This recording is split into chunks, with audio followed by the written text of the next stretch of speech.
Welcome to Smart Business Show, episode 61.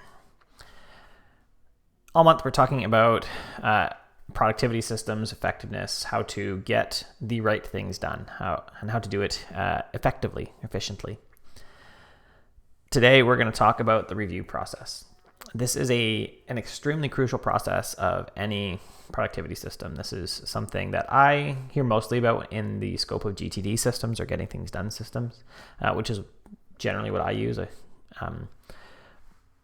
But I think that everyone needs to be doing this. When I've tracked my own productivity on this, when I track like week to week how much I actually get done on, we'll say, good work as opposed to frivolous things, I see a 15 to 20% drop in my week when I haven't planned it the week before. When I've talked to people who are struggling with their businesses, again, we see a significant spike in how much they get done, how productive they are, and how fast they push projects forward when they plan their week ahead. For me, it actually starts even before the week though. So every year, December-ish, I plan my goals for the year. I plan my overarching strategy for the year. But it doesn't stop there. Lots of people do that and then they kind of look at it once in a while and they say, yeah, I'll get to that. I'll get to it, and we're making progress, I'm sure, towards these goals.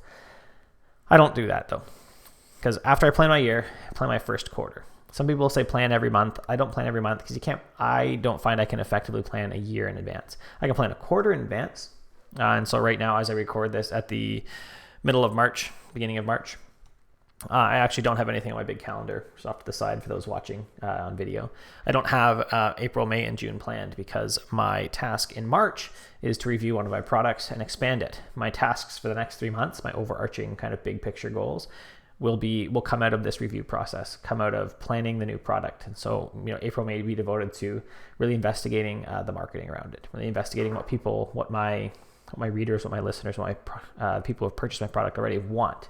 And then out of that, I may, go farther into the quarter. But you need to plan each quarter, and then I plan each month, right?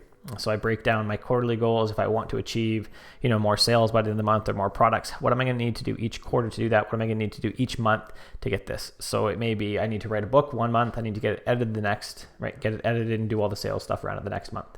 And then I plan each week. So every Friday, I go through a typical GTD process, every weekly review where I look through my inbox, every inbox. I take every task there, I process it, I look at it again. I go through every project, almost all projects.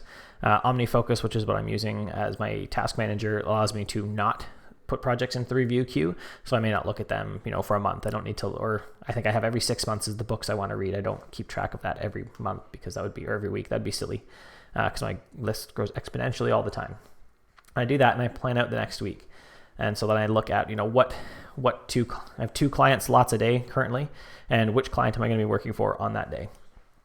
And then I plan out each week.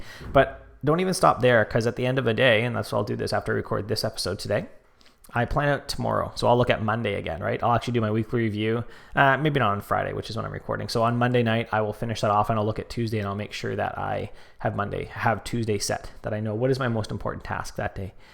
So that when I walk in, I don't have to, decide what I'm going to do. Look at this big long list of things. I know what I'm going to do. It's not uncommon for me, especially if I'm feeling a little scattered that week, to pull out a Post-it note right here, those on video, write it down, stick it on my mouse, on my trackpad right there. So I come in, that's sitting right there. This is the task I need to do for clients first thing every day. That way I know. It's also not uncommon for me when I'm busy and have lots of those like tasks I have to do. I don't even check my email. That is secondary, right? Email is for people who do not currently have a relationship with me. So they don't have, even past clients, they don't have a contract signed with me to get access to me. Then I don't worry about it. My most important thing to get done every day is a task I've already said I'd get done for clients. Full stop. That's it. There is nothing else for me to do. So that is what I do every day when I come in. If you do not have a weekly review process, say a yearly planning process, a quarterly planning process, out of all those things we just talked about, I think the most important thing you can start is your weekly review. Every Friday, Sunday, Saturday, whichever day works for you, it doesn't really matter. Plan half an hour to an hour, sit down, go through every project and plan out your week in advance. The next thing you need to do is check your days, right? So if you've planned if you're coming into Tuesday, Monday night, you need to look at it and make sure that that works, because there's things are going to crop up. You're going to have some emergency, whatever. Like I had a kid sick on Monday, and so when I came in on Monday, I actually had to revamp my day like in the middle of it, which means Tuesday had to change as well. If you want to be effective at your job, you want to get lots done and be effective with your time so you're not just waffling around deciding what you're going to do, start planning. Thanks for watching.